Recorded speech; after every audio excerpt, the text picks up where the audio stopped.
శుభకార్యాలకు పూజార్ల కోసం వెతుకుతున్నారా? పూజారీస్.com లో అతి తక్కువ ధరలకే పూజార్లను ముందే బుక్ చేసుకోండి. వెంటనే కాల్ చేయండి. నమస్తే గురుగారు. నమస్కారం. గురుగారు, డిసెంబర్ 30న సంకటహర చతుర్థి విశిష్టత ఏంటండి? వక్రతుండ మహాకాయ సూర్యకోటి సమప్రభ నిర్విఘ్నం కురుమే దేవ యజమానస్య సర్వకార్యేషు సర్వదా. శ్రీ మహాగణాధిపతే నమః. సంకటములను హరింపజేసేది సంకటహర చతుర్థి అంటారు. సంకటం అంటే ఎటువంటి కష్టాన్నైనా దారిద్ర్యాన్నైనా బాధనైనా తొలగించేది సంకటహర చతుర్థి అంటారు. కాబట్టి ఇది ప్రతి నెల కూడా ఒకసారే వస్తుంది. చతుర్థులు రెండు వస్తాయి. పున్నం ముందు ఒకటి వస్తుంది, అమావాస్య ముందు చవితి ఒకటి వస్తుంది. అమావాస్య ముందు వచ్చిందే సంకటహర చతుర్థి. అంటే పౌర్ణమి వెళ్ళిన తర్వాత లెక్క పెట్టుకుంటే 4 రోజులకి ఈ సంకటహర చతుర్థి అనేది వస్తుంది. ఈ సంకటహర చతుర్థి క్రమం తప్పకుండా ఒక నియమంగా ఒక వ్రతంలా చేయడం అనేది ఎప్పటి నుంచో ఆనవాయితీగా వస్తుంది. అయితే చతుర్థికి సంకట చతుర్థికి తేడా ఏమంటారు?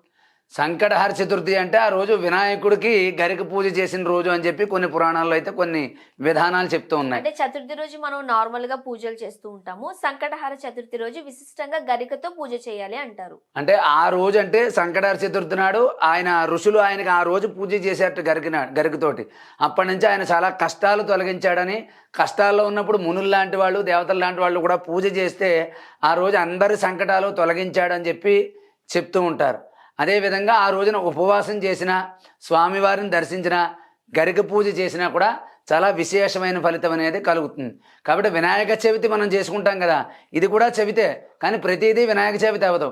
కాబట్టి ఆ రోజు ఆయన పుట్టినరోజు, దానికి ఏంటంటే విశేషమైన పూజలు చేసిన రోజు కాబట్టి ఈయన్ని సంకటాలు తొలగించే చవితి కాబట్టి దీన్ని సంకటహర చతుర్థి అన్నారు. కాబట్టి ఈ యొక్క వ్రతాన్ని నియమంగా 3 కానీ 5 కానీ 7 కానీ 11 కానీ చెయ్యాలి. ఏదో ఒకసారి చేసేసి మామూలుగా అయిపోయిందంటే కాదు. ఇది ఒక వ్రతం కింద చేయాలి. కొన్ని నెలల పాటు చేయాలి. ఒక 7 నెలలు, 3 నెలలు, 5 నెలలు చేయాలి. ఇలా చేస్తేనే అవుతుంది. కానీ ఒక్కొక్క ప్రాంతంలో ఒక్కొక్క ఆచారంతో చేస్తూ ఉంటారు. ముఖ్యంగా వ్రతం లాగా చేయాలి, 3 నెలలు ఇట్లా లెక్క ఉంది అంటున్నారు కదా, ఎవరు చేస్తే మంచిదంటారు? ఎందుకు చేయాలంటారు? ఎవరు చేసినా అంటే దంపతి సమేతంగా చేయడం వల్ల ఇల్లు కట్టుకునే విషయంలో కానీ, పెళ్లి విషయంలో కానీ, లేకపోతే దాంపత్య విషయంలో కానీ కష్టం ఏదైనా కూడా తొలగిపోతుంది. కాబట్టి ఇది ఒక వినాయకుడు ఫోటో పెట్టుకుని ఒక కలశాన్ని పెట్టి కొబ్బరికాయ పెట్టి దాన్ని ఆ రోజు పూజ చేసిన కొబ్బరికాయని ప్రతిరోజు నియమంగా ఒక ధూపమో దీపమో ఏదో ఒక నైవేద్యం పెట్టి దాన్ని ఉంచాలి.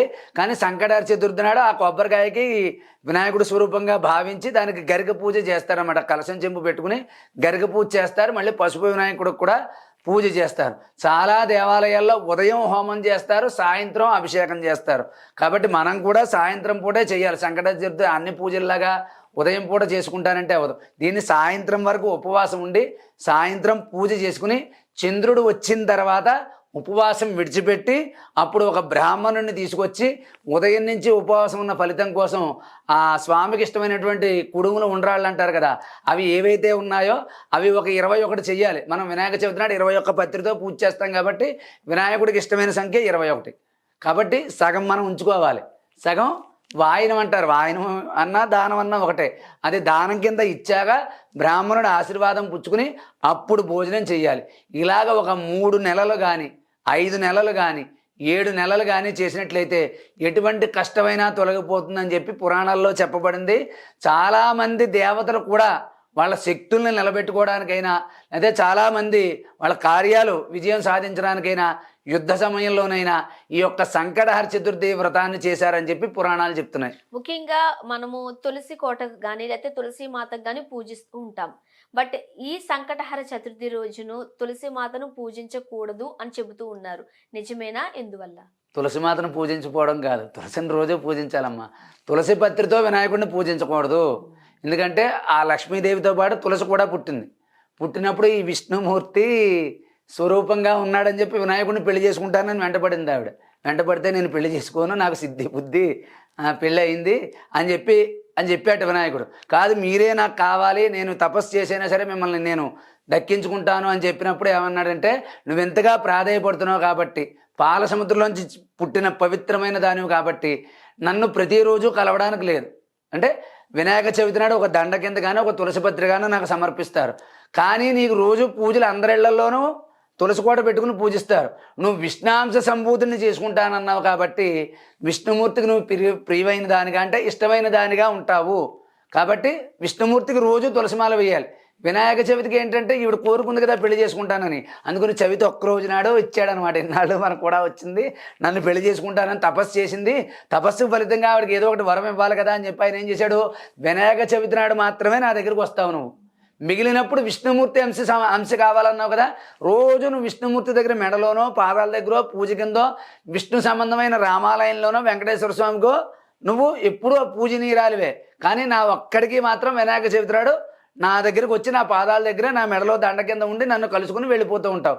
కానీ నీకు రోజు కావాలి కదా, అందరూ తులసిమాలు రోజు పట్టుకెళ్ళరు కదా, కాబట్టి ప్రతి ఒక్క ఇంట్లోనూ నువ్వు రోజు పూజలు అందుకుంటూ ఉంటావు, నీకు రోజు పూజ చేస్తారు, కాబట్టి నువ్వు నిత్య పూజనీయురాలివి. కాబట్టి తులసిమాతకి అటువంటి పవిత్రత అలా వచ్చింది. ఈ యొక్క శాపం కారణంగా ఏ చవితికి లేనిది వినాయక చవితి ఒక్కరోజు, ఆయన పుట్టినరోజు నాడు, అది కూడాను ఆయన పుట్టినరోజు నాడు మాత్రమే తులసిని పూజ చేయాలి, మిగిలినప్పుడు తులసి పూజ చేయకూడదు. అది కూడా సంకటహర చతుర్థి నాడు కానీ, చవితి నాడు కానీ, మామూలు అప్పుడు బుధవారం నాడు కానీ, గణపతి హోమం చేసినప్పుడు కానీ ఏ విధమైన సమయంలోనూ తులసి పత్రి చేయకూడదు. ఎప్పుడు చేసినా వినాయకుడికి ఒకటే, గరిక పూజ మాత్రమే చేయాలి, చెరుకు నైవేద్యం పెట్టాలి, అటుకులు నైవేద్యం పెట్టాలి, ఉండ్రాళ్ళు నైవేద్యం పెట్టాలి. గణపతి హోమం ఈ యొక్క సంకటహర చతుర్థి నాడు తప్పకుండా చేస్తే మనకు అనుకున్న కార్యక్రమాలన్నీ కూడా విజయవంతం అవుతాయి.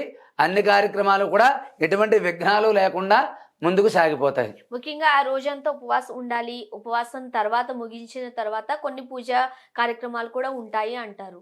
ఏమేమి చేయాలంటారు? చంద్రుడిని ఆరాధించాలి. చంద్రుడికి అంటే చంద్రోదయం అయిన తర్వాత మనం ఉపవాసం విడిచిపెడుతున్నాం కాబట్టి, అదేవిధంగా బ్రాహ్మణులు ఎవరైనా దొరకకపోతే ఏదైనా ఒక స్త్రీ, బ్రాహ్మణ స్త్రీకి అయినా పర్వాలేదు, వాయనం కింద వాళ్ళకి ఇవ్వాలి, బ్రాహ్మణుడికైతే దానం కింద ఇవ్వాలి. 11 ఉండ్రాళ్ళు 21 చేసుకోవడం మంచిది.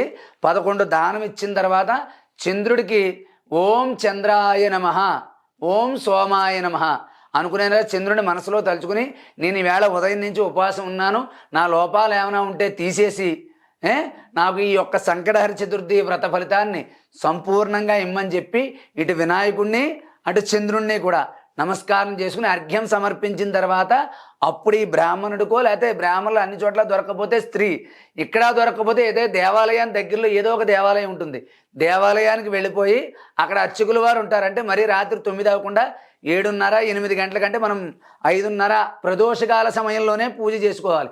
ఎందుకంటే చాలా దేవాలయాల్లో ప్రదోష పూజకు చాలా విశేషమైన ఫలితం ఉంది.